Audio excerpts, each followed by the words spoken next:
Hi, I'm Druva, and I'm an 8th grader at Victory Middle School. This is the West Ada Podcast.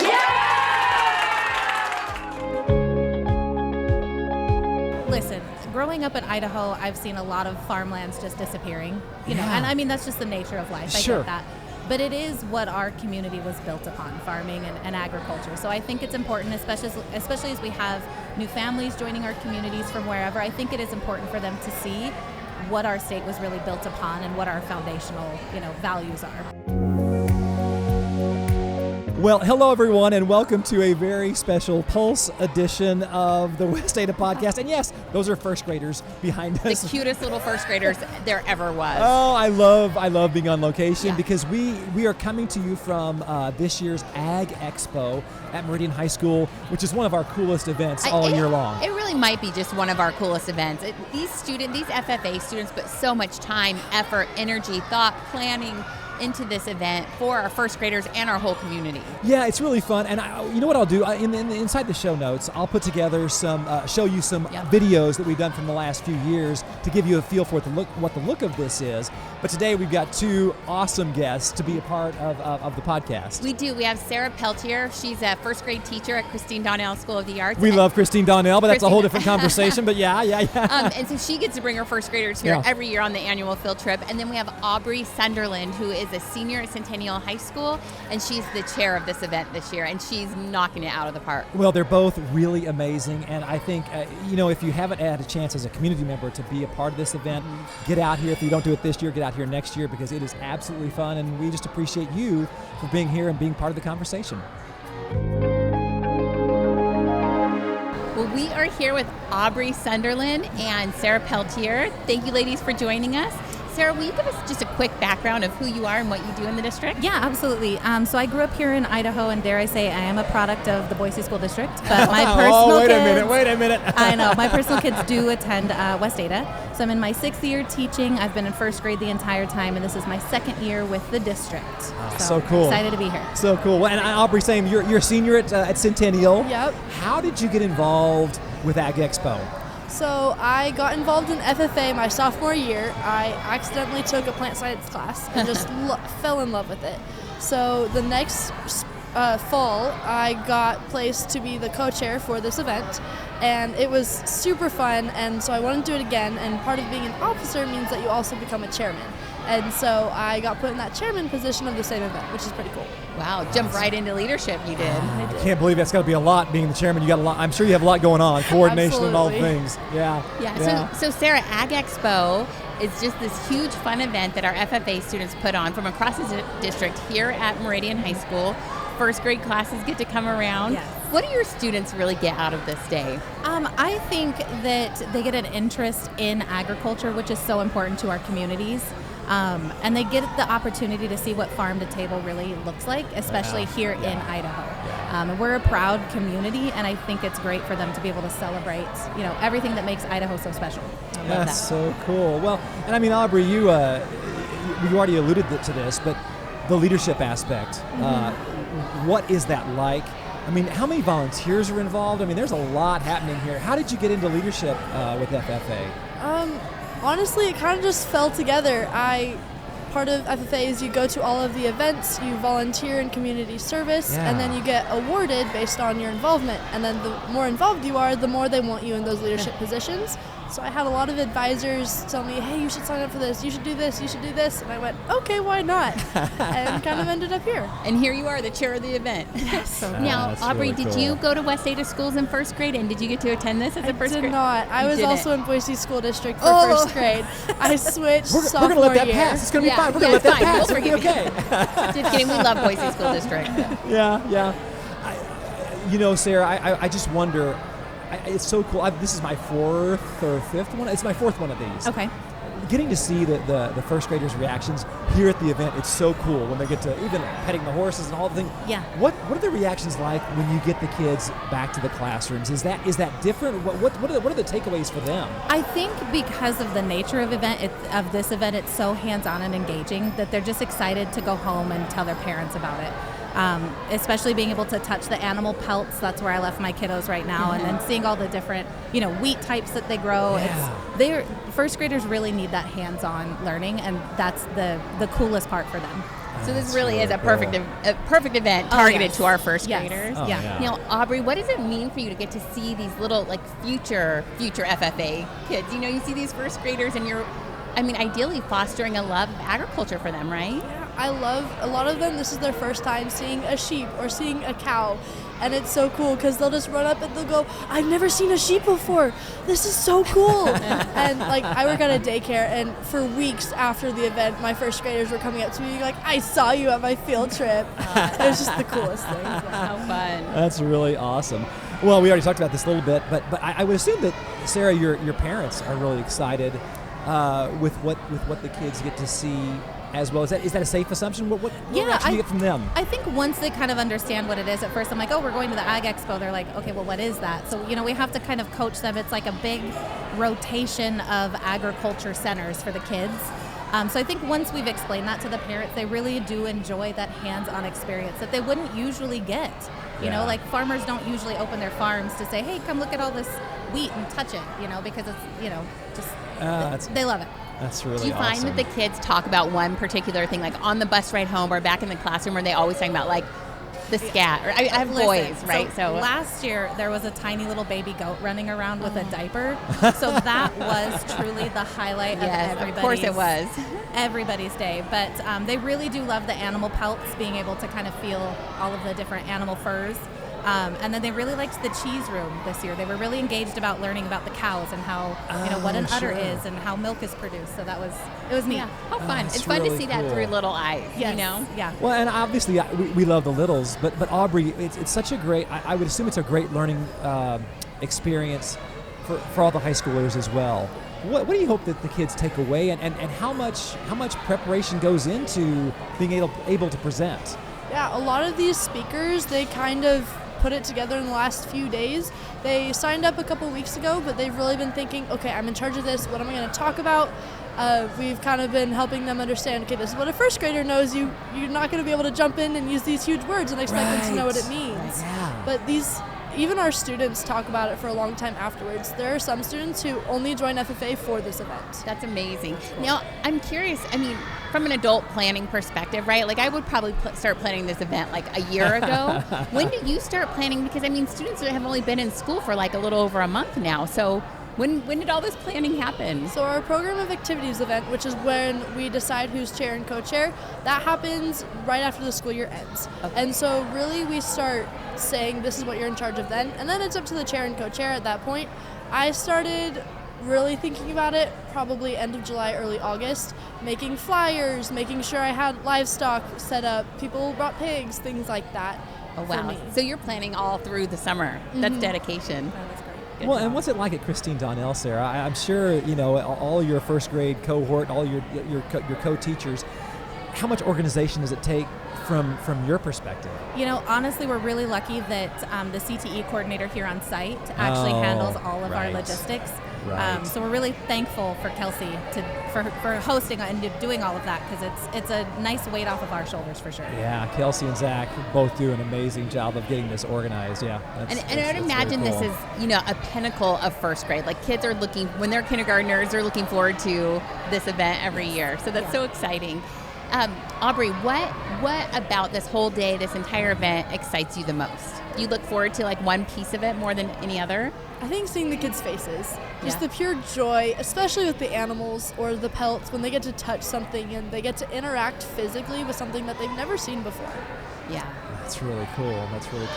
I'm sure it's probably hard to put this into words, Sarah, but can you, from a holistic standpoint, what do the kids take away from this? Because obviously they as first graders, they love seeing this, but how does this bridge the education, their education? Yeah, science is something that kind of usually we definitely do science. So when I say this, it takes a back burner to, reading and math.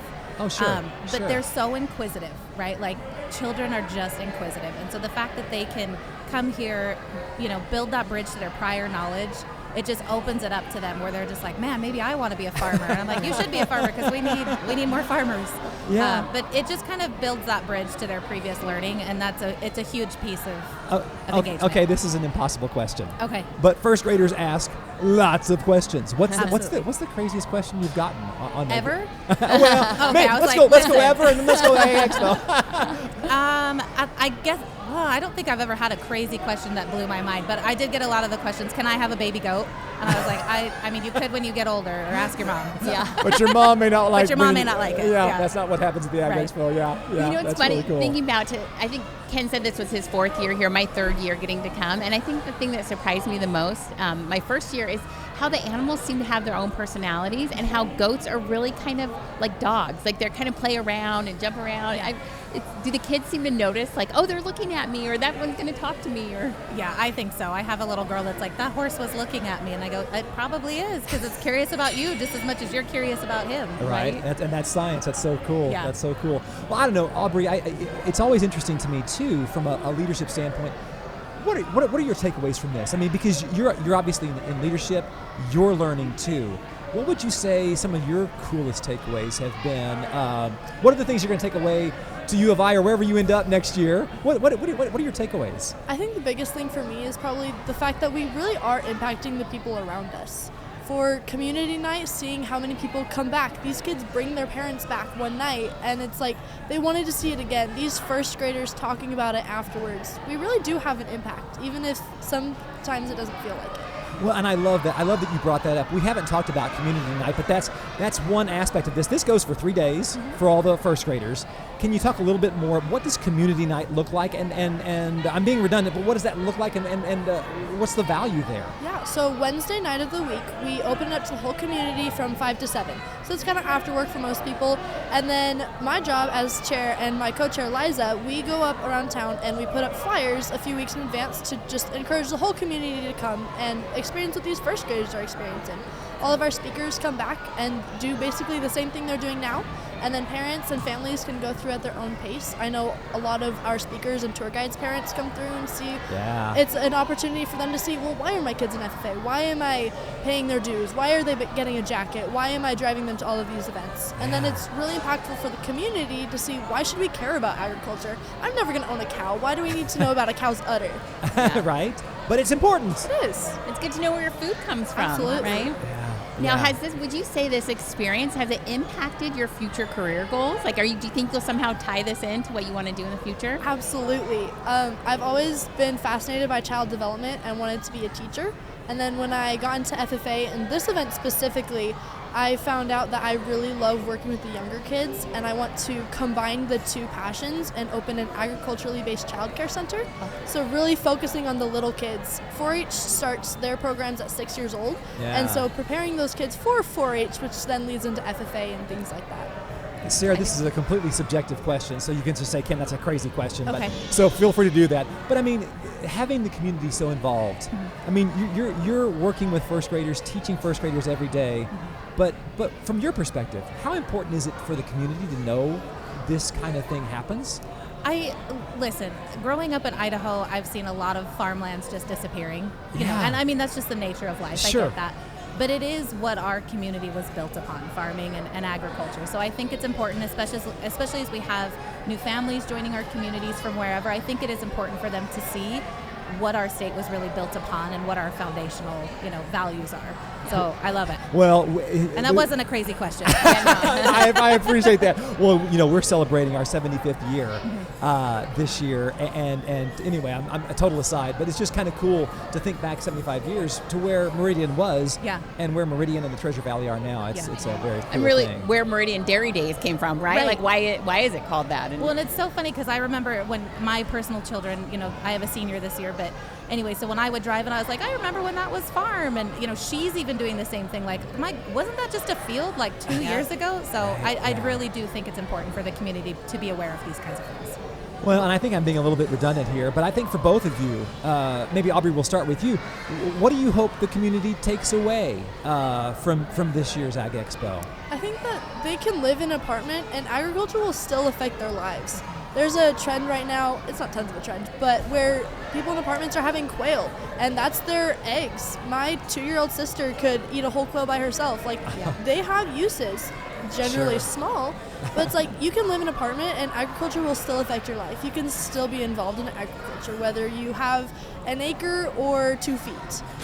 Yeah. There's just something inherently human about needing to know how to provide and how to grow your own food and source. And I love that you use the example of a quail being apartment sized, right? Yeah. Well, again, I'm being redundant, but Sarah, what do you hope the community takes away from this? I hope that they take away just a little conversational piece to have at the dinner table, right? Like, we don't just go to the store and the eggs are there. You know, where did they come from? They came from the chickens that live down the road with, Farmer Bob.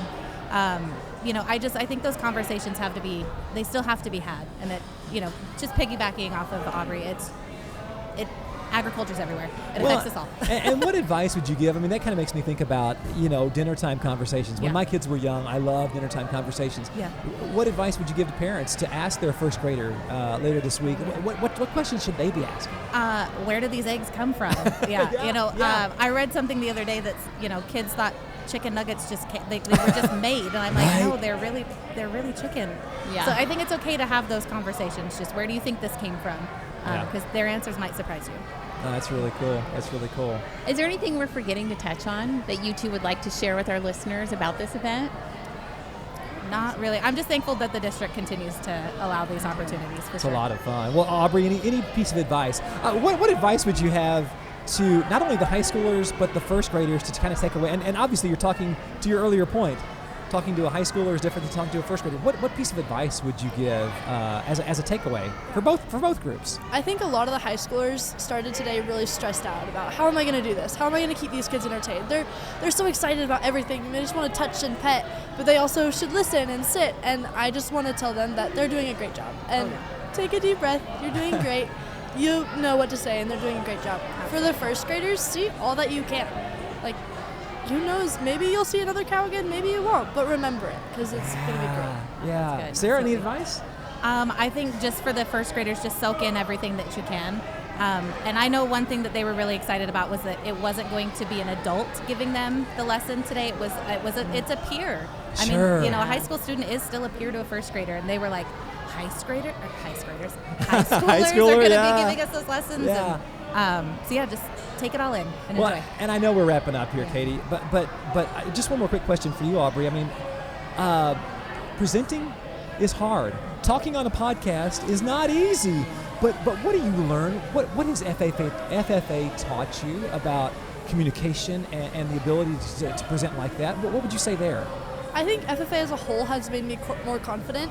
I think if you tried to come to me with a podcast when I first started, I would have been so scared. You said, no way, I'm not doing this. Yeah. But it really does help you be confident to even just talk one-on-one with another person, or in a big group, or in a small group like this in front of a camera. It can all be terrifying for a lot of people, and I think just that confidence has really helped me. Yeah.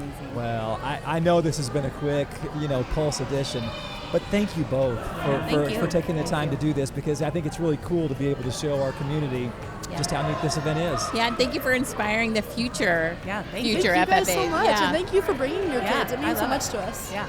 Appreciate you both. Thank you. Well, I hope you were just able to get a taste of how cool this Ag Expo event is. And again, I'll put some of those old videos into the show notes so you can see what that looks like as well. But we just appreciate, as always, you being here as a guest as well. Yeah, and look forward to this event every year. I mean, if you're a community member, do take advantage of that community night that these students work so hard to host, and just come down and check it out and see what the first graders get to see. It's really fun to see it through their eyes. It's a lot of fun, and as always, thank you for being here. Please listen wherever you get your podcast, Spotify, Google, or Amazon. If you listen on iTunes, please rate us and leave a review. And I was joking earlier about Christine Donnell. She was one of our guests at the start of this year. You can always go to westada.org/podcast and see those old episodes, whether it's Christine or some of these amazing people we've chatted with. But check out the old episodes, because there are some really neat, interesting leaders there as well. Yeah, and speaking of old episodes and new upcoming episodes, if you have any ideas or comments or suggestions, we'd love to hear from you. So So please reach out to us at communicate@westada.org, and we'll be sure to get back to you. And in the meantime, stick around for another great episode of the West Ada podcast coming at you. And thank you so much to Sara and Aubrey, and we'll see you guys next time.